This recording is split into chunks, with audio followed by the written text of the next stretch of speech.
अस्सलाम वालेकुम स्टूडेंट्स तो आज हमारा लेक्चर 9 है।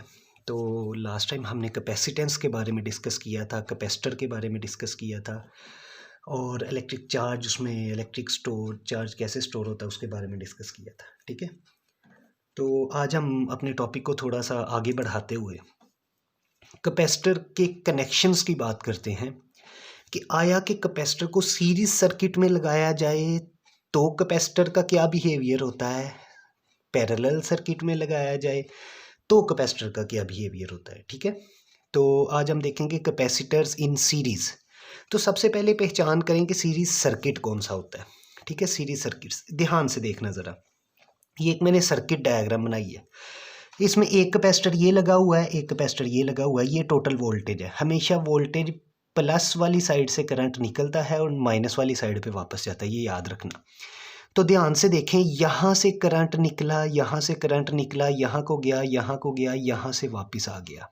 ज़रा गौर से देखिएगा इस सर्किट को। ये देखिए करंट सीधा सीधा निकला है, यहाँ से निकला है, यहाँ से प्लस से गया, टोटल सर्किट में से होता हुआ यहाँ माइनस में वापस चला गया है। क्या करंट के पास कोई दूसरा रास्ता है कहीं इधर उधर जाने के लिए? नहीं। हर वो सर्किट जिसमें करंट बिल्कुल एक रास्ते से निकले और कहीं और रास्ता ना बदले, वापस उसी रास्ते में वापस चले जाए, ऑब्वियसली वापस उसी रास्ते में जाना है, लेकिन बिना किसी रास्ते को बदले या बिना किसी और रास्ते से होते हुए अगर वो वापस चला जाता है तो वो सीरीज सर्किट कहलाता है। जबकि अगर मैं आपको पैरेलल सर्किट दिखाऊं, यहाँ देखना गौर से, इस सीरीज सर्किट में करंट निकला निकला निकला, सिर्फ यहाँ से गुजरा, क्या और कोई उसके पास पाथ है करंट के पास? नहीं। तो ये सीरीज सर्किट है। जबकि अगर मैं आपको पैरेलल सर्किट दिखाऊं तो ये देखें, ये पैरेलल सर्किट है। ज़रा देखना, प्लस से करंट निकला है, करंट यहाँ भी जा सकता है, करंट यहाँ भी जा सकता है। करंट के पास आगे दो रास्ते निकल रहे हैं, दो रास्ते। ये देखें, यहाँ से करंट निकला, यहाँ पहुंचा, अब यहाँ पे दो रास्ते हैं, इधर को भी आ सकता है, इधर को भी जा सकता है। हर ऐसे सर्किट को पैरेलल सर्किट कहते हैं। ठीक है, तो सबसे पहले सीरीज और पैरेलल सर्किट में डिफरेंस पता होना चाहिए। तो ये देखें, ये सीरीज सर्किट है, तो सीरीज सर्किट में करंट निकला निकला, उसके पास एक ही रास्ता है और एक ही रास्ते से होता वापस चला गया। वापस तो करंट नहीं आना होता है, लेकिन अगर एक रास्ते से ही गुजर के वापस आ गया है, एक ही रास्ता है उसके पास, बिल्कुल एक है, तो वो सीरीज सर्किट है। ठीक है, अच्छा एक बात सारी जिंदगी याद रखना, आपने पहले भी एफएससी में पढ़ा होगा, सीरीज सर्किट में करंट सेम होता है। लाइक इस कैपेसिटर में से जो करंट गुजरेगा और इस कैपेसिटर में से जो करंट गुजरेगा, वो दोनों करंट सेम होंगे। याद रखना, सीरीज सर्किट में करंट सेम होता है, current will always remain same, और वोल्टेज डिफरेंट होता है। ठीक है, इसका वोल्टेज और होगा, इसका वोल्टेज और होगा। ठीक है, ठीक है, लेकिन करंट सेम होगा। सीरीज में करंट सेम होता है, वोल्टेज डिफरेंट होता है, और पैरेलल सर्किट में करंट डिफरेंट होता है, वोल्टेज सेम होता है, उल्टा हो जाता है। ठीक है, तो in series circuit current will always remain same, ही आप एफएससी में पढ़ते आए हैं, वोल्टेज डिफर करता है। ठीक है, we know that Q is equal to C V. आपको पता है Q is equal to C V है, तो वी किसके इक्वल होगा? क्यू ओवर सी के। ये बात भी समझ आती है। अच्छा, सीरीज सर्किट के अंदर ना चूंकि करंट भी सेम है बिल्कुल, तो दोनों कैपेसिटर के ऊपर सेम चार्ज होता है। चार्ज भी दोनों कैपेसिटर्स पे सेम होता है। सीरीज सर्किट में दोनों कैपेसिटर्स पर चार्ज भी सेम होता है। ठीक है, तो अगर मेरे पास Q is equal to C V है, इसे मैं लिख सकता हूँ V is equal to Q over C. तो मैं कह सकता हूँ V1, कैपेसिटर 1 के ऊपर जो वोल्टेज है उसको मैंने V1 से रिप्रेजेंट किया है, कैपेसिटर 2 के ऊपर जो वोल्टेज है उसको मैंने V2 से रिप्रेजेंट किया है। ठीक है, तो मैं कह सकता हूँ V1 किसके इक्वल होगा? Q ओवर C1, और V2 किसके इक्वल होगा? Q over C2। इसी फार्मूला के मुताबिक, simple formula, Q is equal to C V, यहाँ से V निकालेंगे, V किसके इक्वल आएगा? Q over C। मैं कहूँ यहाँ पे इस कैपेसिटर पे वोल्टेज कितना है? V1। मैंने V1 निकाला है, किसके इक्वल है? V1 पे जो चार्ज है और उसकी capacitance C1, V2 over capacitor. ठीक हो गया। इस टोटल सर्किट का जो वोल्टेज है ना, वो किसके इक्वल होगा? ये सप्लाई वोल्टेज है। VAB कौन सा वोल्टेज है? Applied voltage. और सर्किट के अंदर वाला वोल्टेज कौन सा है? एक ये वाला वोल्टेज है, एक ये वाला वोल्टेज है। तो अगर कोई बंदा आपसे पूछे ना टोटल सर्किट का वोल्टेज बताओ, तो टोटल सर्किट का वोल्टेज है जो सप्लाई वोल्टेज किया है is equal to total voltage of the circuit. मतलब जो सप्लाई वोल्टेज है VAB इज इक्वल टू, एक यहाँ पे वोल्टेज ड्रॉप हुआ है, एक यहाँ पे वोल्टेज ड्रॉप हुआ है, तो किसके इक्वल है? V1 plus V2। ठीक है, और तो कहीं नहीं ना वोल्टेज ड्रॉप नजर आ रहा इस वायर के अंदर, नहीं, या तो यहाँ पे वोल्टेज का ड्रॉप है या यहाँ पे। तो इस टोटल सर्किट का वोल्टेज क्या हुआ? V1 plus V2। ठीक है, V1 प्लस V2, तो VAB is equal to V1 plus V2। ये किरचॉफ वोल्टेज लॉ आपने एफएससी में पढ़ा था।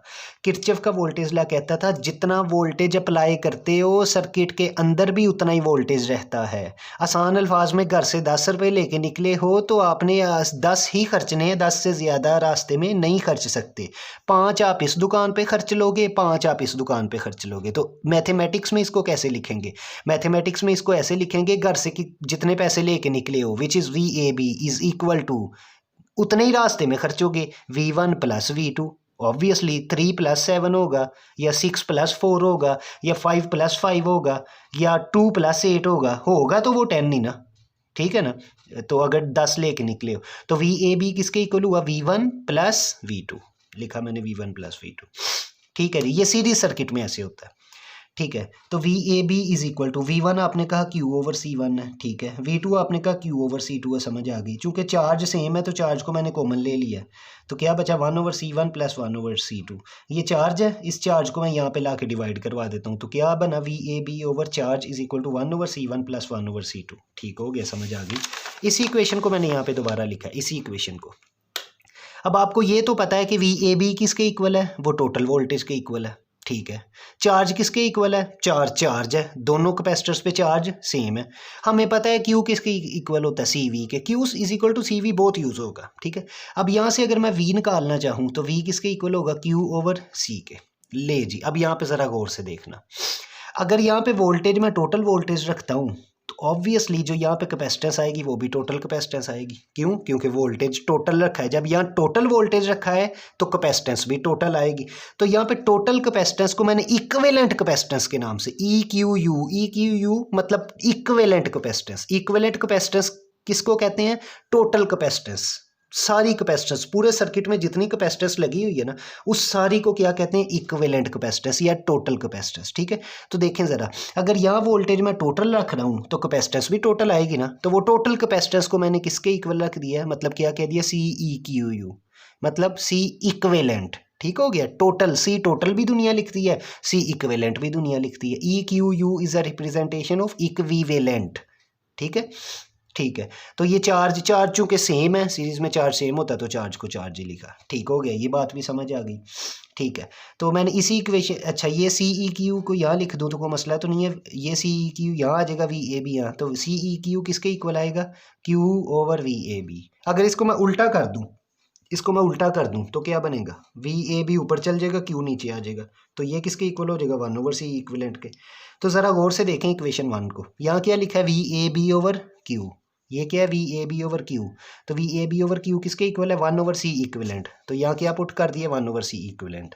तो 1 over C equivalent is equal to 1 over C1 plus 1 over C2। ये किस चीज़ का फार्मूला है? ये टोटल कैपेसिटेंस फाइंड करने का फार्मूला है किसी भी सीरीज सर्किट का। मतलब आपको कहा जाए कि दो कैपेसिटर सीरीज में लगे हैं तो C इक्विवेलेंट या टोटल कैपेसिटेंस फाइंड करो विच इज दिस टर्म। तो आप इस फार्मूला से फाइंड कर सकते हैं। कैसे? C1 की वैल्यू C1 रखो, यहाँ पे C2 की वैल्यू रखो। दोनों वैल्यूज जब आप रखोगे तो 1 ओवर करोगे तो किसका आंसर आएगा? 1 ओवर C इक्विवेलेंट का। तो याद रखें आंसर आया 1 ओवर C इक्विवेलेंट का। जब आपने फाइंड क्या करना है? C equivalent. ठीक है, तो जब 1 ओवर C इक्विवेलेंट आएगा आपने उसको रेसिप्रोक उल्टा करना है फिर। ठीक है, तो उसको 1 से डिवाइड करेंगे तो आंसर किसके, जो भी आंसर आएगा वो C इक्विवेलेंट का आएगा।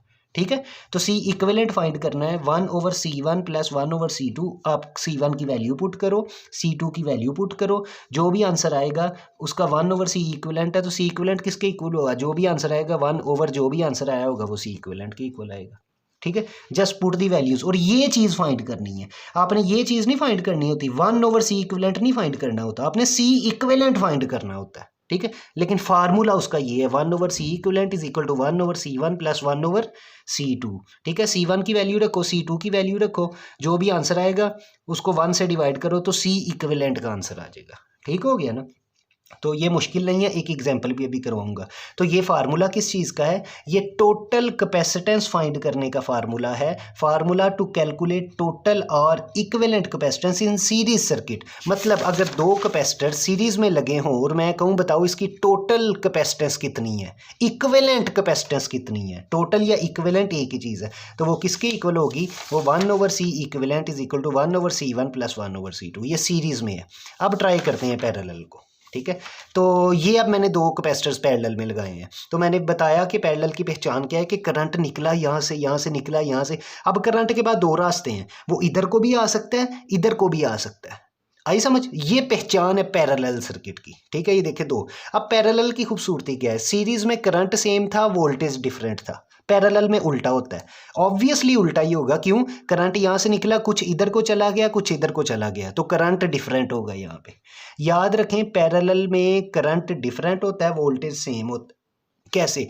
जो यहाँ पे वोल्टेज होगा, यहाँ पे भी वही वोल्टेज होगा, यहाँ पे भी वही वोल्टेज होगा। ये याद रखना कि पैरेलल में वोल्टेज सेम होता है, करंट डिफरेंट होता है, और सीरीज में करंट सेम होता है और वोल्टेज डिफरेंट होता है। ये आपने एफएससी में भी पढ़ा है। चले जी, अब इसकी डेरिवेशन करते हैं। ये जो पिछले सफ़े पे की है ना, ये सारी डेरिवेशन, ये किस चीज़ की डेरिवेशन थी? ये डेरिवेशन थी सी इक्विवेलेंट फाइंड करने की, कि टोटल कैपेसिटेंस फाइंड करने की डेरिवेशन है। मे भी पेपर में डेरिवेशन ना आए, डायरेक्ट एग्जाम्पल में ये फार्मूला यूज़ होता हो, लेकिन फिर भी मैंने एहतियातन आपको डेरिवेशन करवा दी है, अच्छी बात होती है। ठीक है, आपने करनी होगी कर लेना, नहीं तो कोई बात नहीं। ठीक है, इसी तरह अब हम डेरिवेशन करने लगे कि अगर कैपेसिटर्स को हम पैरेलल में कनेक्ट कर दें तो क्या बनता है। ठीक है, चलो जी करके देखते हैं। ये टोटल वोल्टेज, करंट निकला, यहाँ को भी गया, यहाँ को भी गया।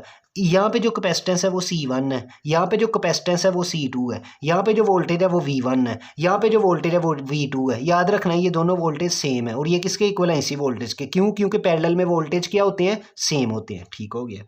अगर मैं कहूँ यहाँ का चार्ज, चूंकि पैरेलल में लगे हुए तो चार्ज भी डिफरेंट होगा, पहले चार्ज भी सेम था। मैं कहता हूँ यहाँ का चार्ज फाइंड करो, तो क्या होगा? Q1 is equal to C1 into V1। समझ आती है, क्योंकि C1 है, V1 है। एंड Q2 निकालना हो, Q2 is equal to C2 into V2। चूंकि पैरेलल सर्किट है, पैरेलल सर्किट में remember voltage is same in parallel circuit, current differs. ठीक है, वोल्टेज सेम है, तो अगर वोल्टेज सेम है तो V1 और V2 दोनों इक्वल होंगे। अगर दोनों इक्वल है तो मैं V1 is equal to V2 is equal to V लिख देता हूँ। मतलब V1 और V2 दोनों सेम है तो मैं उसको V से रिप्रेजेंट करवा देता हूँ। तो जहाँ जहाँ V1 या V2 लिखा है, चूंकि सेम है, वहाँ मैंने V लिख दिया, V लिख दिया। देखें, Q1 किसके इक्वल है? C1V। एंड Q2 किसके इक्वल है? C2V। क्यों? क्योंकि सेम ही वोल्टेज है, पैरेलल में वोल्टेज सेम होता है, तो मैंने उसको V से रिप्रेजेंट कर दिया। ठीक है, मैं कहूँ टोटल चार्ज निकालें। टोटल चार्ज असल में डेरिवेशन करनी है सी इक्विवेलेंट की, तो उसके लिए ये काम कर रहे हैं। चूंकि पैरेलल सर्किट है, वोल्टेज सेम है, करंट डिफरेंट है, चार्ज भी डिफरेंट है। एक चार्ज जिस पे है, एक चार्ज जिस पे है। पिछले क्वेश्चन में क्या था? एक चार्ज जिस पे था, एक चार्ज जिस पे था। क्योंकि सीरीज सर्किट था तो चार्ज सेम है। अब पैरेलल सर्किट है, पैरेलल सर्किट में इस पे चार्ज कोई और है, इस पे चार्ज कोई और है। क्यों? क्योंकि करंट कुछ और आ रहे हैं, डिफरेंट करंट्स हैं, डिफरेंट उसकी चार्जिंग कैपेसिटी होगी, मल्टीपल उसका बिहेवियर हो सकता है। ठीक है, तो मैं यहाँ Q1 है, Q2 मैंने लिखा। मैं टोटल चार्ज पूछूँ तो ऑब्वियसली दो कैपेसिटर लगे हुए, टोटल चार्ज दोनों ऐड हो जाएंगे, Q1 प्लस Q2। Q1 किसके इक्वल है? C1V। Q2 किसके इक्वल है? C2V। तो V जो है वो मैंने कॉमन निकाल लिया, तो क्या बचा? C1 plus C2। ये V यहाँ पे जाके डिवाइड हो जाएगा। अब ये चार्ज जो है ये टोटल है। Q ओवर V किसके इक्वल होता है? Q is equal to CV। तो C किसके इक्वल होगा? Q ओवर V के। तो देखें, Q ओवर V को मैंने किससे रिप्रेजेंट कर दिया? C से। चूंकि ये टोटल चार्ज है तो जो C निकलेगा वो भी टोटल निकलेगा, तो ये बन गया C इक्विवेलेंट। C इक्विवेलेंट या टोटल एक ही बात है। ठीक है, चूंकि चार्ज टोटल है तो इससे जो कैपेसिटेंस बनेगी, ये चार्ज टोटल है तो इससे जो कैपेसिटेंस बनेगी वो भी टोटल ही बनेगी ऑब्वियसली। ठीक है, और वोल्टेज जो है वो भी टोटल ही है। क्यों? क्योंकि वोल्टेज यहाँ भी सेम है, यहाँ भी सेम है, यहाँ भी सेम है, तो जो भी आ रहा है सेम है। तो टोटल चार्ज है, टोटल वोल्टेज है, तो कैपेसिटेंस भी टोटल ही बनेगी। तो ये C इक्विवेलेंट है, किसके इक्वल है? C1 plus C2। कहने का मतलब ये है, कैपेसिटर्स अगर पैरेलल में लगे हों तो उसका फार्मूला है टोटल कैपेसिटेंस निकालने का, सिंपल उन कैपेसिटेंसेस को जमा कर दो, C1 प्लस C2 जमा C3 जमा C4 जितने भी पैरेलल में।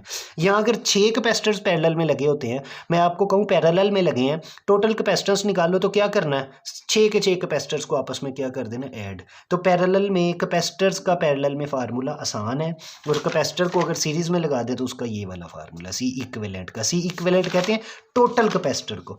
तो अगर आपने टोटल कैपेसिटेंस फाइंड करनी है पैरेलल सर्किट में तो उसका फार्मूला ये है। अगर आपने टोटल कैपेसिटेंस फाइंड करनी है सीरीज सर्किट में तो उसका फार्मूला ये है। एक एग्जांपल करने की कोशिश करते हैं, ठीक है।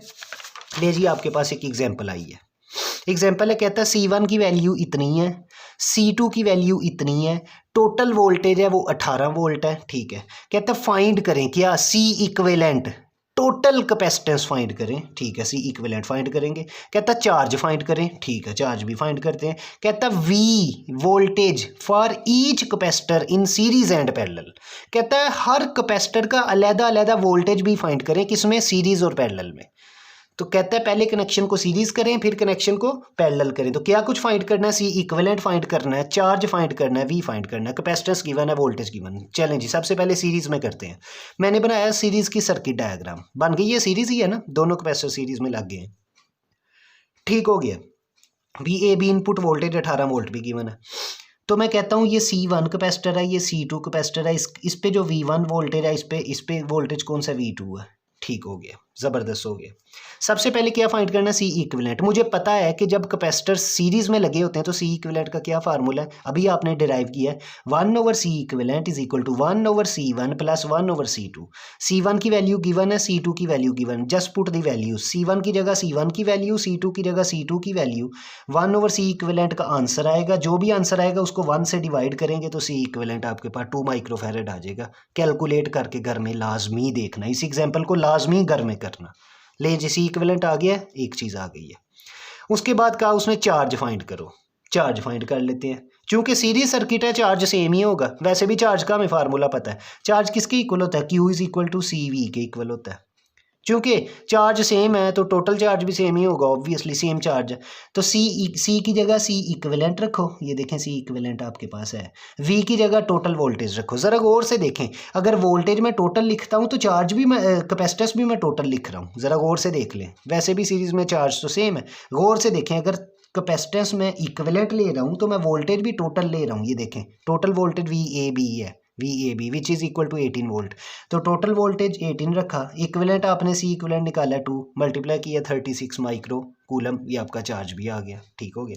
कहता है voltage for each capacitor, her capacitor का अलहदा वोल्टेज निकालें, अलहदा, ठीक हो गया। आपको पता है Q किसके इक्वल होता है, CV के, तो V किसके इक्वल होगा, Q/C के। तो देखें V1 किसके इक्वल होगा, Q/C1। V1 फाइंड करना है तो किसके इक्वल होगा, Q/C1 के। कहाँ से आए formula, Q is equal to CV से, V is equal to Q/C। देखें V1 फाइंड करना है, V किसके इक्वल है, Q/C। चूंकि V1 फाइंड करना है वोल्टेज एट कैपेसिटर 1, तो Q है तो C की जगह C1 लिखा है, क्योंकि V1 फाइंड करना है। तो Q आपके पास है, C1 आपके पास है, तो 6 वोल्ट आ गया। ये देखें V2 आपने फाइंड करना है, V2 किसके इक्वल है, Q/C2। ऑब्वियसली V2 फाइंड करना है तो चार्ज ओवर ये वाला कैपेसिटर C2, वैल्यूज निकाली 12 वोल्ट। तीनों चीज़ें फाइंड हो गई हैं, C इक्विवेलेंट, Q और V, किसमें, सीरीज में। आपने चेक करना है ये आपका सवाल सही है कि नहीं, यहाँ से चेक कर सकते हैं। टोटल वोल्टेज कितना है, 18 वोल्ट। घर से 18 वोल्ट लेके निकले हैं तो सर्किट के अंदर भी 18 ही होना चाहिए। क्यों जी, यही किरचॉफ का वोल्टेज लॉ था ना, FSC में पढ़ा कि टोटल वोल्टेज जितना लेके निकलते हो उतना ही सिस्टम के अंदर वोल्टेज होना चाहिए, ठीक है। मतलब 18 लेके निकले हो तो इन दोनों पे भी 18 ही होना चाहिए, जमा करो तो 18 होना चाहिए। बेशक 6 इस पे हो, 12 इस पे हो, या 13 इस पे हो, 5 इस पे हो, मतलब दोनों का जमा करे ना तो 18 ही होना चाहिए। मतलब घर से 18 रुपये लेके निकले हो, रास्ते में 2 दुकानें हैं तो रास्ते में ही खर्च करनी है, तो ऑब्वियसली कुछ यहाँ खर्च करोगे कुछ यहाँ, लेकिन 18 लेके निकले तो 18 ही खर्च करोगे ना। तो आप देखें घर से 18 वोल्टेज निकला है तो देखें V1 कितना है, 6, V2 कितना है, 12, 12 और 6 कितने होते हैं, 18। देख लें टोटल वोल्टेज 18 ही निकला जो सिस्टम के अंदर है। मतलब इस कैपेसिटर पे 6 वोल्ट गिरा है, इस कैपेसिटर पे 12 वोल्ट गिरा है, तो दोनों का वोल्टेज कितना बना, 18, और घर से भी कितना लेके निकले, 18। इसका मतलब आपने सवाल सही किया। चलें जी, अब इसी सवाल को पैरेलल में कनेक्ट करते हैं, ठीक है, पैरेलल में कनेक्ट करते हैं। चलें जी, अब मैंने इसी क्वेश्चन को किस में कनेक्ट करना है जी, पैरेलल में। ये देखें जी, अब वही सवाल है, वही C1 है, वही C2 है, किस में कनेक्ट कर दिया, पैरेलल में, उसी तरीके से।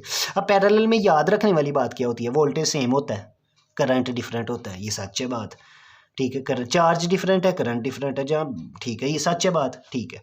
पैरेलल में C इक्विवेलेंट निकालने का फार्मूला आपने ड्राइव किया था, C1 प्लस C2, बड़ा सिंपल है। अगर 4 होते तो C1 plus C2 plus C3 plus C4, कोई मसला नहीं है। C1 आपके पास 6 माइक्रोफैरेड गिवन है, C2 आपके पास 30 माइक्रोफैरेड गिवन है, तो टोटल कैपेसिटेंस किसके इक्वल आई, C इक्विवेलेंट 36 माइक्रोफैरेड। एक काम हो गया। सेकंड क्या निकालना था, चार्ज निकालना था। मैंने क्या कहा था कि पैरेलल में करंट डिफरेंट होता है, चार्ज भी डिफरेंट होता है। तो चार्ज एक यहाँ पे है, एक चार्ज यहाँ पे है, तो यहाँ का चार्ज Q1 है, यहाँ का चार्ज Q2 है। चार्ज का क्या formula, Q is equal to CV, ठीक है। तो Q1 is equal to C1 into V1। C1 आपके पास गिवन है 6 माइक्रोफैरेड, V1 यहाँ वोल्टेज कितना है, याद रखें पैरेलल में वोल्टेज सेम होता है, जो यहाँ वोल्टेज होगा वही यहाँ वोल्टेज होगा, वही यहाँ वोल्टेज होगा। यहाँ भी 18 वोल्ट है, यहाँ भी 18 वोल्ट है, यहाँ भी 18 वोल्ट है। तो देखें V1 किसके इक्वल है, 18। ये मैंने शुरू में लिख दिया कि अलग अलग वोल्टेज, VAB भी 18 था, V1 भी 18 है, V2 भी। क्यों, क्योंकि पैरेलल में वोल्टेज सेम होता है, इस वजह से। ये देखें इधर का वोल्टेज 18 है, इधर का भी 18 है, तो 18 पुट किया, Q1 चार्ज भी आ गया। Q2 किसके इक्वल होगा, C2 इंटू V2, ठीक है। C2 गिवन है आपको, V2 18 है, क्यों, पैरेलल में वोल्टेज सेम होता रखा, तो Q2 भी आ गया। तो इक्विवेलेंट कैपेसिटेंस भी आ गई, चार्ज भी आ गए अलग अलग, और हर कैपेसिटर का अलग वोल्टेज भी आ गया। वोल्टेज पैरेलल में वैसे सेम होता तो डायरेक्टली लिख लिया। तो ये एक एग्जांपल है इसकी, ठीक है। तो डेरिवेशन की आज हमने C इक्विवेलेंट फाइंड करने की, टोटल कैपेसिटेंस फाइंड करने की, सीरीज में लैदा फाइंड की है, पैरेलल में लैदा डिराइव की है, दोनों की डेरिवेशन भी की है। उसके बाद दोनों की एक एक एग्जाम्पल भी की है, जिसमें हमने C इक्विवेलेंट भी फाइंड किया है, चार्जेस भी फाइंड किए हैं, वोल्टेजेस भी। इस एग्जाम्पल को अच्छे तरीके से करने की कोशिश करना। स्टार्ट में थोड़ी सी टफ लगेगी, लेकिन इतनी मुश्किल नहीं है, आसान है। Thank you so much.